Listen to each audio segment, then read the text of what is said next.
Salut à tous. Votre journée démarre sur Afrisport pour faire le point sur l'actu sport avec notamment. Avant le match de Ligue des champions asiatiques mardi entre Persepolis et Al Nassr, plusieurs centaines de personnes ont forcé la porte de l'hôtel de l'équipe de Cristiano Ronaldo, dans l'espoir d'apercevoir l'attaquant portugais. Ce sont des scènes que l'on voit habituellement à l'ouverture des magasins, au début des soldes. Alors que l'équipe saoudienne d'Al Nassr est à Téhéran pour y disputer un match de Ligue des champions asiatiques contre Persepolis, mardi à 20h. L'hôtel de l'équipe de Cristiano Ronaldo a été envahi par des centaines de personnes, qui souhaitaient apercevoir le quintuple ballon d'or. Une foule impressionnante s'est présentée devant les portes de l'établissement, dans l'espoir de croiser la star portugaise. Téléphone à la main, une grande majorité a même réussi à pénétrer à l'intérieur du bâtiment, tout en scandant Ronaldo. La police est finalement intervenue pour tenter de remettre de l'ordre. L'UEFA va se pencher sur les 3 ventes, Diallo, Verratti, Draxler, réalisées cet été par le PSG, propriété de Qatar Sport Investment, QSI, à des clubs qataris.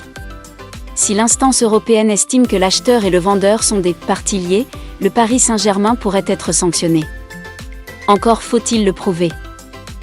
La sortie de Javier Tebas, président de la Ligue espagnole de foot, sur les transferts des joueurs parisiens avec des clubs du Qatar, fait beaucoup parler depuis plusieurs jours.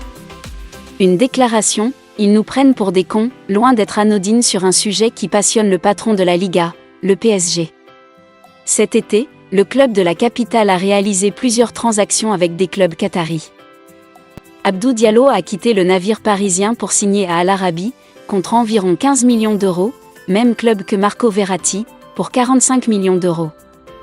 Enfin, Julian Draxler vient de rejoindre Al Ahly, même si selon l'entourage de la direction du PSG on serait loin de la somme évoquée de 20 millions d'euros. Alors quel est le problème ? Nos confrères de l'équipe rapportent ce lundi soir que les transferts du PSG vers le Qatar seront scrutés par l'UEFA dans le cadre du fair play financier. Comme beaucoup de transferts, ils seront regardés, justifie un cadre de l'instance européenne. Ces transactions avec des clubs du Qatar devraient donc passer dans les radars de l'instance de contrôle financier des clubs. Un organe qui peut imposer des mesures disciplinaires en cas de non-respect de ces exigences. Merci et à demain pour une nouvelle vidéo d'actualité.